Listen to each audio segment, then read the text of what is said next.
Welcome to the Stop Over Drinking and Start Living podcast, where high-achieving, goal-oriented rebel women come to learn how to live a vibrant and fulfilling life without requiring alcohol to get through it. No labels, no judgments, no saying you'll never drink again. Just real proven methods to help you stop rebelling against yourself with alcohol so you can drink less and do more. I'm your host, Angela Mascenik. Let's dig in.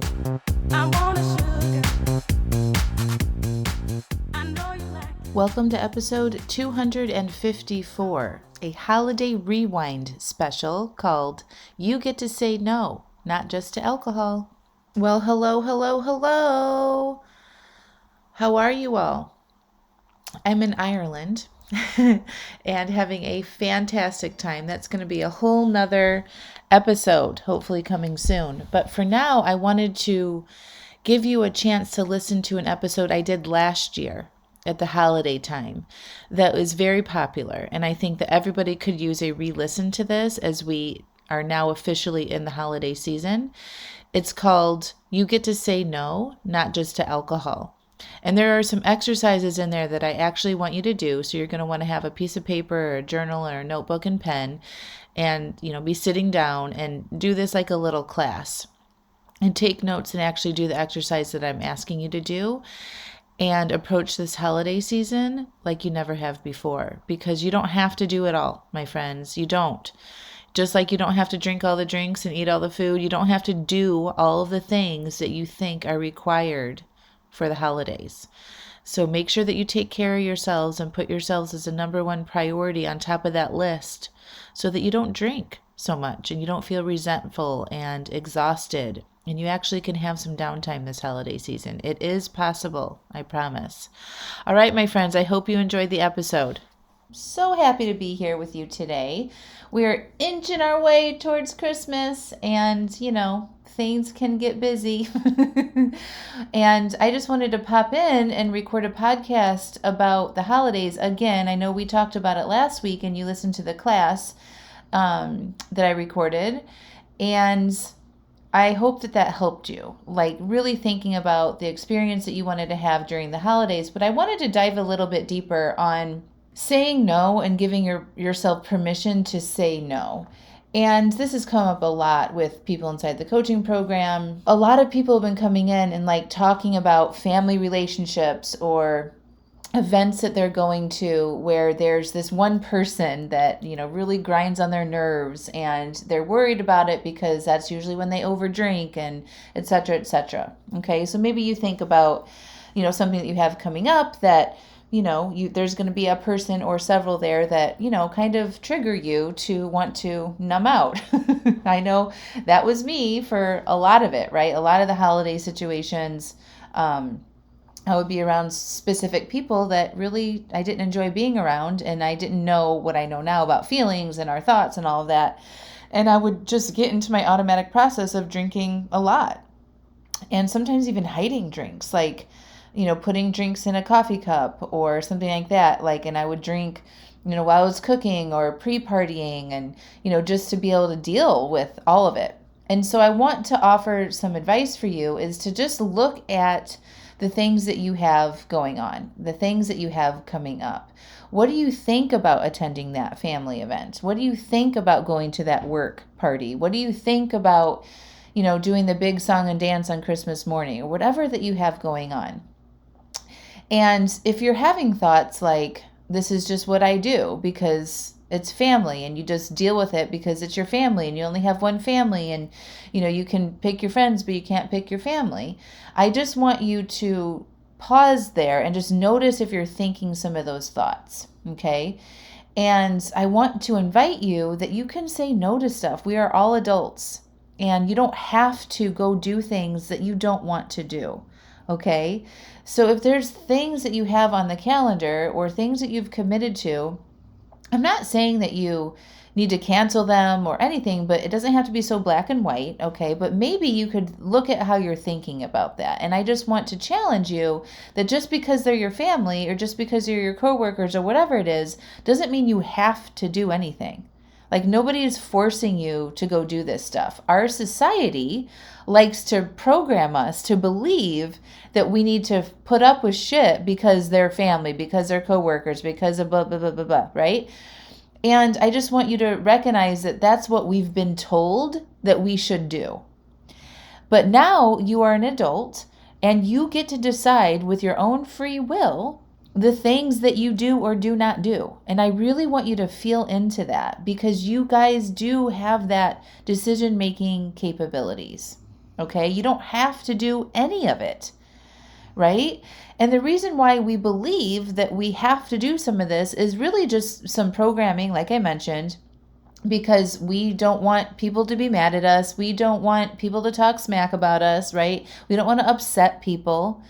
And so we continue upsetting ourselves at the cost, right, of preserving somebody else's feelings. And the truth is we can't control how other people think and feel. They're thinking and feeling their things based on how they think about things. And really, it has not a lot to do with us. Yes, they will have some thoughts if you all of a sudden don't come to the event, right? Or say, I'm not hosting it. Or take a departure from the script of what you've been doing for years and years and years. Of course, people are going to say that. People don't like change. Like we don't like change, right? And so when there could be a change happening or a small shift, people might have some opinions about that. And that's okay, right? Like, of course, they want to be upset about it, and that's fine. Like, they are allowed to have their thoughts and feelings about that.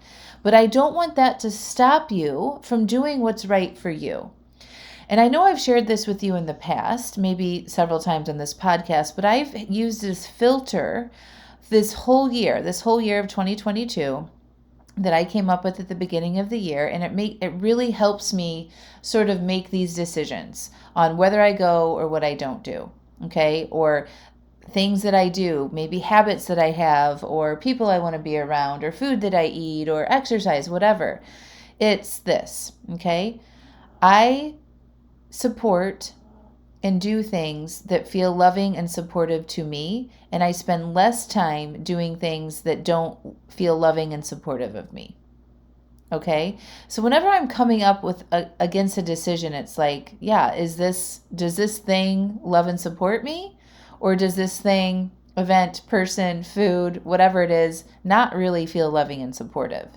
And if it's the latter, then I try to just kind of like not do as much of that thing that I'm considering doing or not, right?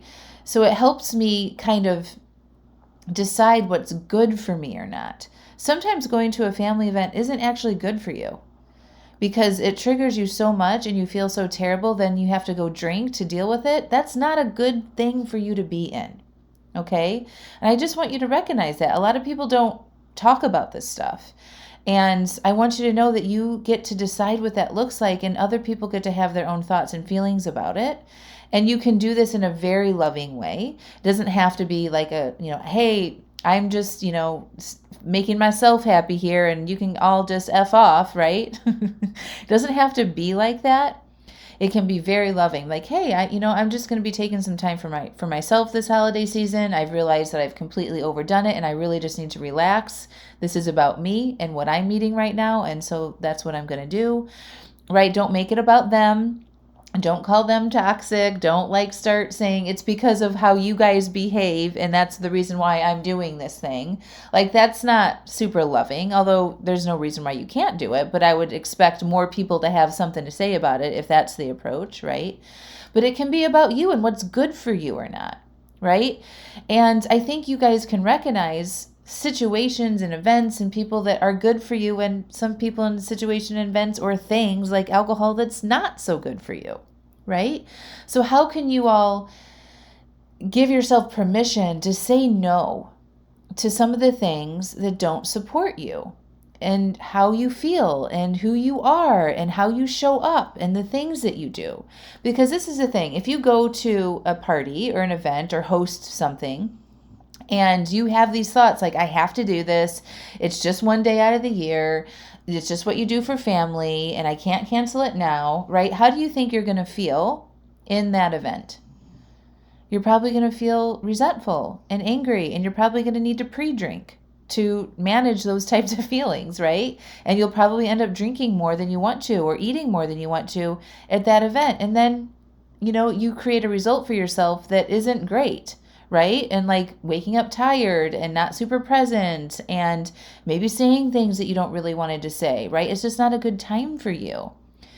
If you decide to still do the things and not change anything, I want you to consider thinking, I'm choosing to do this. This is a choice that I get to make. And I'm choosing right now that this is actually what I want to do, even though it feels uncomfortable, right? Instead of thinking, I have to do this, you don't, because that's not true. You can say no. You have that sort of autonomy and free will to not do that stuff.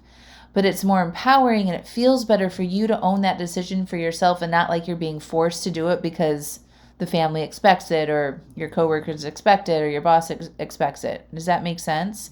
So try to reframe how you think about it. It's like, I'm choosing to be here and I don't really like it, and that's okay.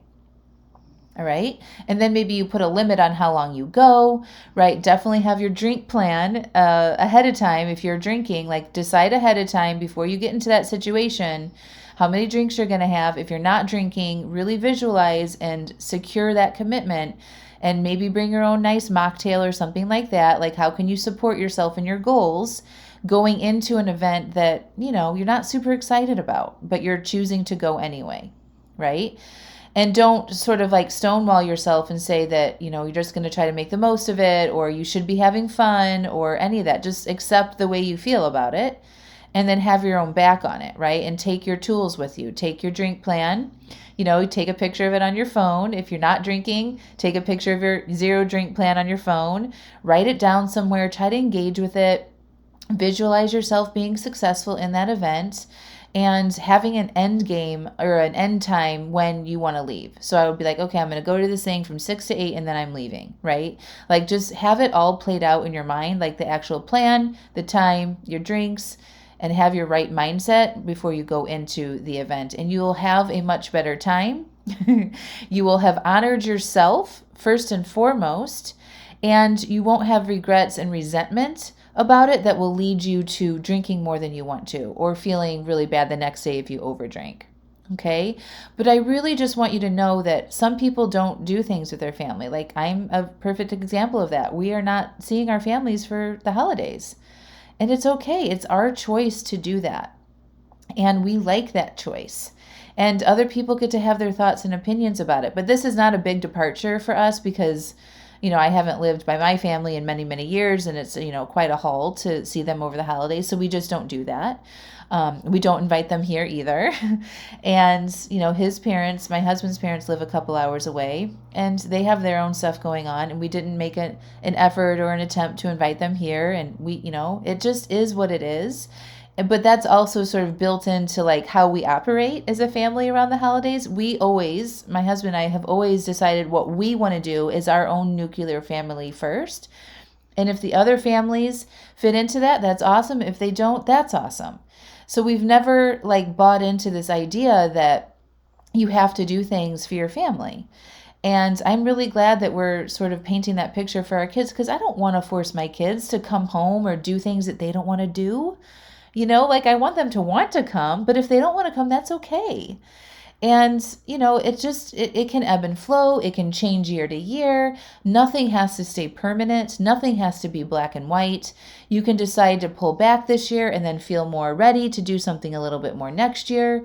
Remember, nothing has to be permanent, okay? And you can experiment with maybe just going to one party and staying home for, the rest of it or whatever. Like, think about designing the season exactly the way you want it to look.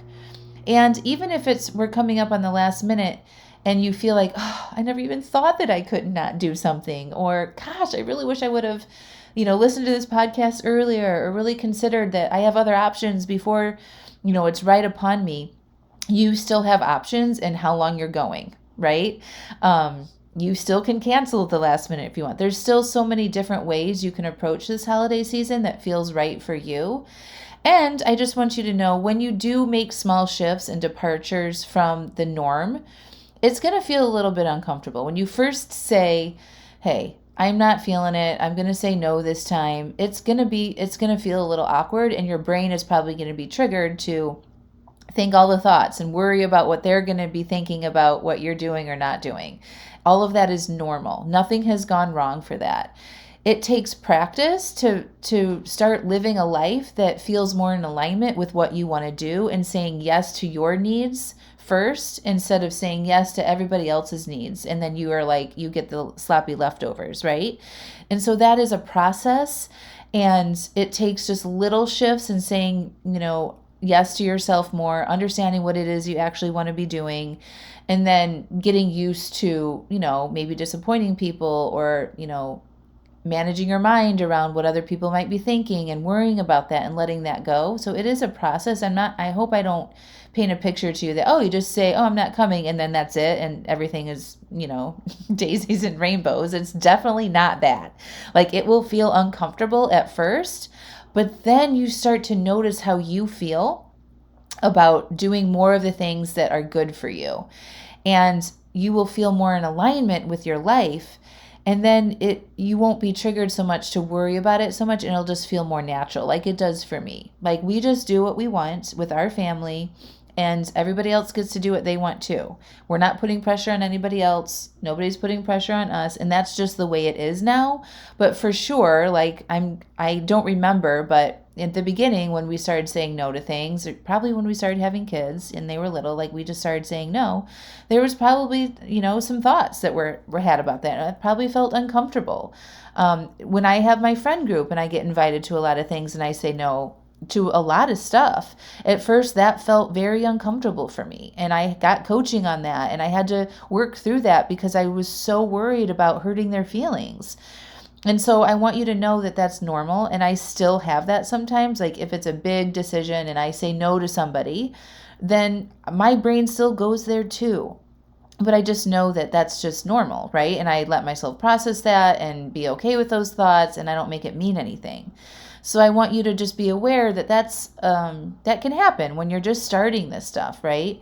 So it's okay for you to say no, and you can use the same advice on saying no to that extra drink, to saying no to having a drink at all.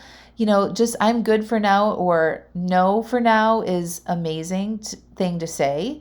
But I think it's really take it to the next level and not just say no to the extra drink or to having a drink in the first place.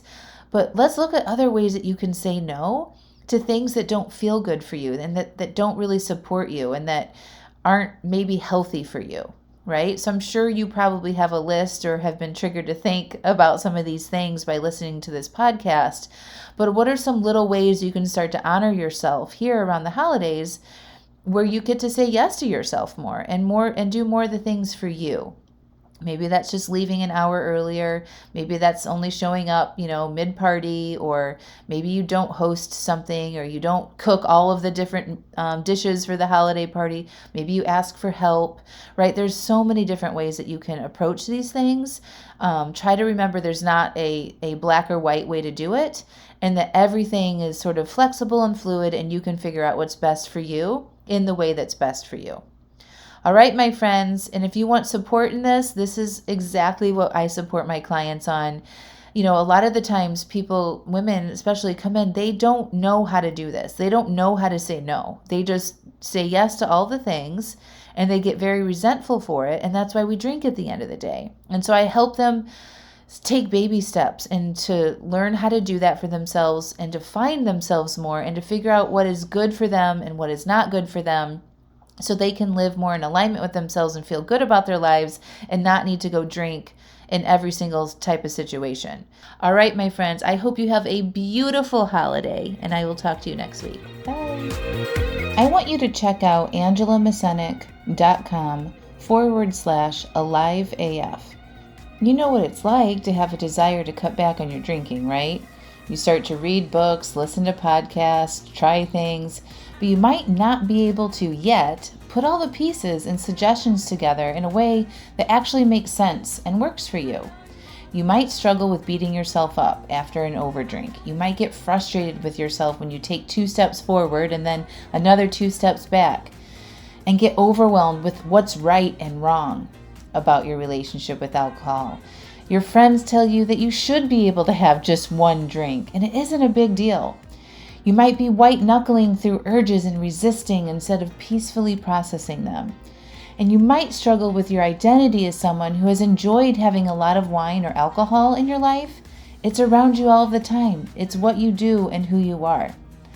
Well, after 5 years of successfully coaching hundreds of women through these struggles, I have created the Alive AF membership, where women like you can learn the basics on what it takes to cut back and reach your goals with alcohol, whether it is to just drink less or totally quit.